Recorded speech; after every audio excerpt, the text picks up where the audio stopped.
di dalam hadis menerangkan tentang rambut Rasulullah panjang.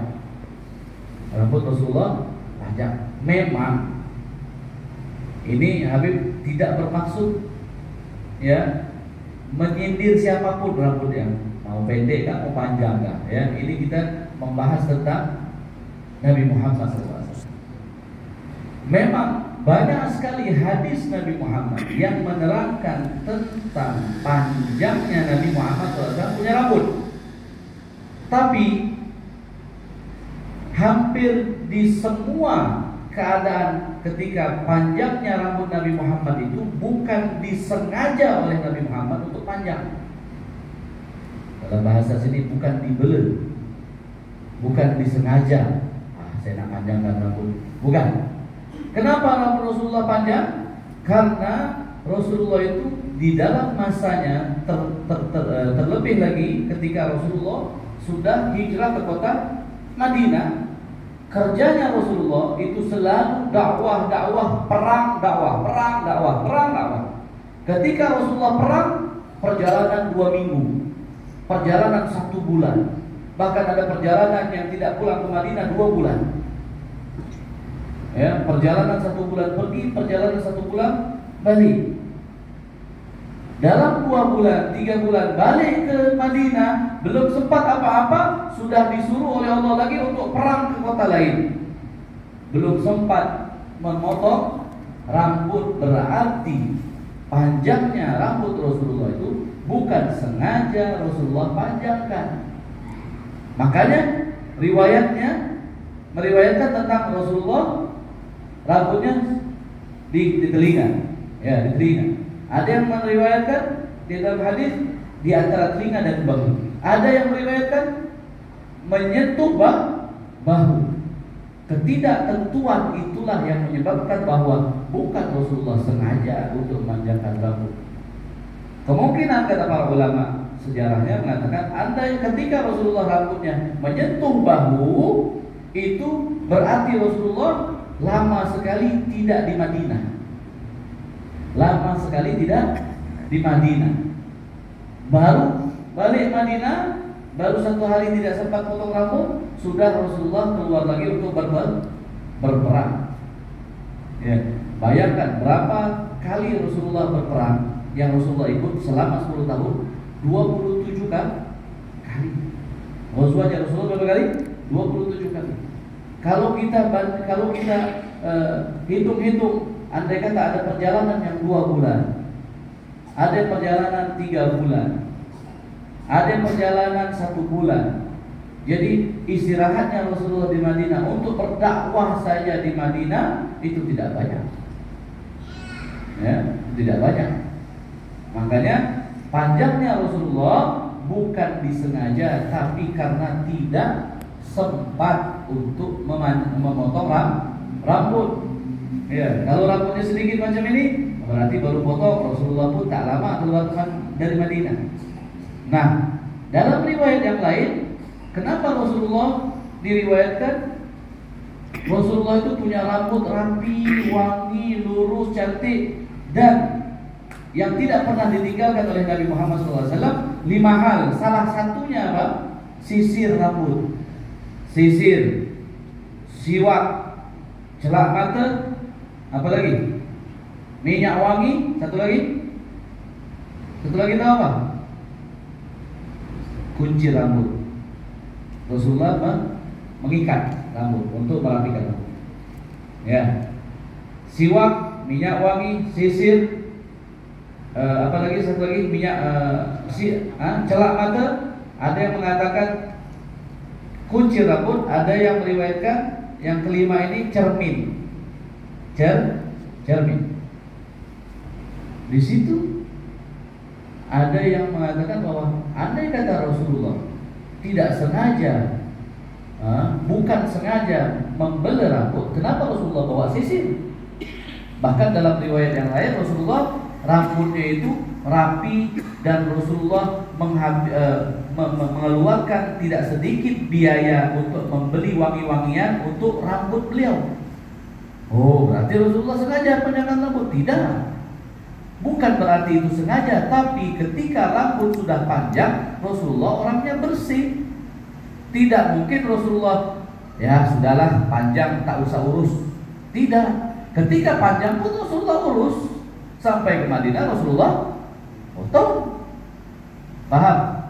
Nah, jadi hadis itu pun tidak mematahkan hadis yang ini. Digabungkan bahwa Rasulullah jangankan rambut, Rasulullah habiskan 2/3 daripada hartanya untuk minyak wangi.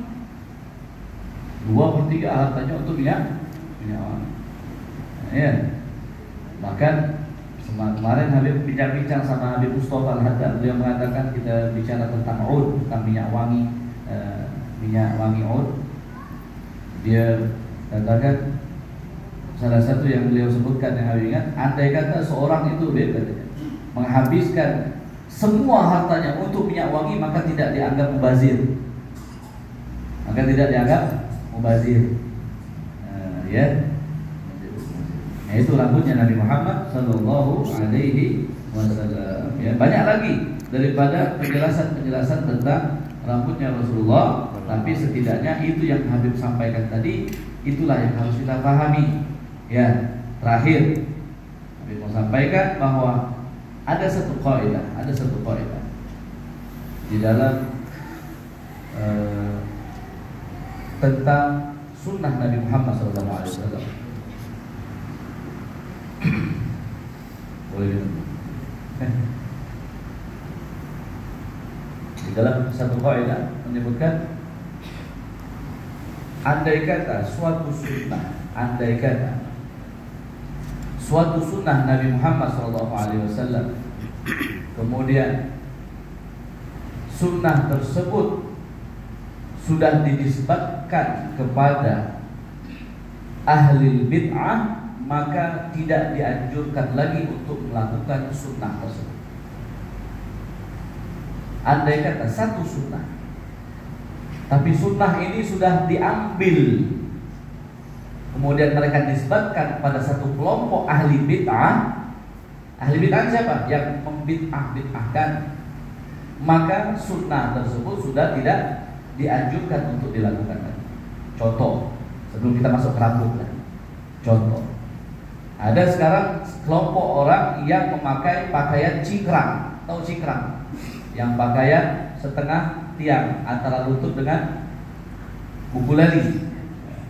Tapi masih ingat buku lali ya? Mata kaki ya, tahu ini mata kaki, ini buku lali. Nah, cingkrang itu memang banyak hadis Rasulullah yang menerangkan tentang Rasulullah memakai sarung ya, di antara mata kaki dan lutut. Sunnah, ya sunnah.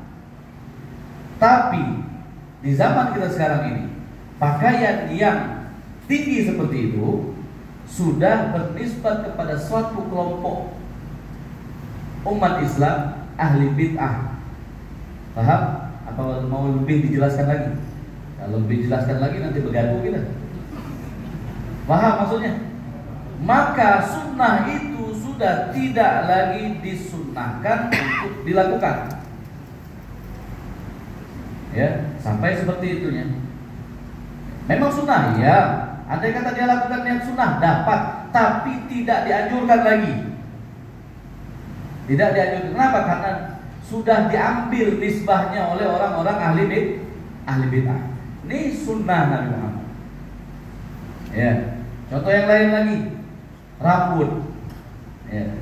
Rambut sunnah atau tidak? Menurut hadis, menurut riwayat, menurut sejarah, Rasulullah pernah panjang rambut. Apapun alasannya, sunnah. Apapun alasannya, walaupun yang Habib jelaskan tadi bahwa Rasulullah tidak pernah sengaja, tapi Rasulullah pernah panjang rambut. Andai kata dia ikuti, ingin ikut sunnah Nabi Muhammad panjang rambut, dapat, ya, dapat poin yang dia maksudkan. Tapi menurut kaidah yang tadi, di zaman Habib Abdullah Al-Haddad, ya, 400 tahun yang lalu, beliau mengatakan apa? Beliau mengatakan, "Ma min sunnatin sannaha Rasulullah sallallahu alaihi wasallam illa wa ana arju an a'mal biha. Beliau mengatakan tidak ada satupun sunnah yang disunnahkan oleh Nabi Muhammad Sallallahu Alaihi Wasallam terkecuali aku berharap semua sunnah-sunnah itu aku sudah lakukan. Dan betul beliau hidup dalam sunnah Nabi Muhammad SAW. Terkecuali satu, beliau tidak pernah memanjangkan rambutnya. Kapan? 400 tahun yang lalu, kurang lebih. Kenapa? Karena di zaman itu pun merambut panjang sudah dinisbatkan kepada ahlul fasaqah, kepada orang-orang fasik. Ya, sunnahnya Muhammad, ya Nabi Muhammad pernah rambut panjang, tapi nisbatnya sekarang sudah berbeda. Zaman itu, apalagi zaman sekarang, kita tidak bisa membaca hati manusia. Ya, kita tidak bisa membaca hati manusia. Yang rambut panjang, ya, dia punya hati antara dia dengan Allah. Kita yang rambut pendek tidak boleh menilai. Apakah kita bisa lihat hatinya, ikut betul-betul sunnah Nabi, atau dia ikut hanya ingin terlihat handsome sajalah. Ya, tidak boleh menilai. Ini yang ingin Habib selamatkan kita punya pikiran sekarang. Jangan setelah ini kita tinggal orang rambut panjang, ini ikut ahli fasik. Jangan juga. Kita tidak punya hak untuk menilai siapapun. Ya, belum tentu yang rambut panjang hatinya lebih bersih daripada yang rambutnya botak seperti ini. Ya, gitu maksudnya ya. Tapi masih dianjurkan? Sudah tidak dianjurkan. Kenapa? Karena sudah nisbatnya kepada bukan lagi orang baik. Sekarang ini rocker-rocker, pemabuk-pemabuk, ya, orang-orang yang duduk di bar, di diskotik, apa semua rambutnya panjang-panjang, belum panjang lagi takonya banyak. Ya, rambutnya sudah panjang-panjang. Karena sudah diambil alih oleh mereka, maka sudah tidak dianjurkan. Kenapa Habib Abdullah tidak melakukan sunnah itu di masa hidup beliau? Ya, ketika beliau masih segar, bugar, muda, karena beliau sudah tahu ini sudah dinisbatkan kepada orang-orang yang tidak baik. Tapi karena doa beliau seperti itu, Allah kabulkan. Rambut panjang beliau pernah ketika beliau sudah hampir meninggal, sudah tidak keluar rumah lagi, sudah tidak dilihat orang lagi. Beliau di akhir-akhir umurnya, beliau pun mendapatkan kemuliaan melakukan sunnah tersebut karena doa beliau berharap tidak beliau sunnah satu pun beliau tinggalkan. Makanya Allah memuliakan beliau, takdirkan beliau rambut panjang ketika akhir hayat beliau mau meninggal. Ya, nah, ini jadi mudah-mudahan manfaatnya.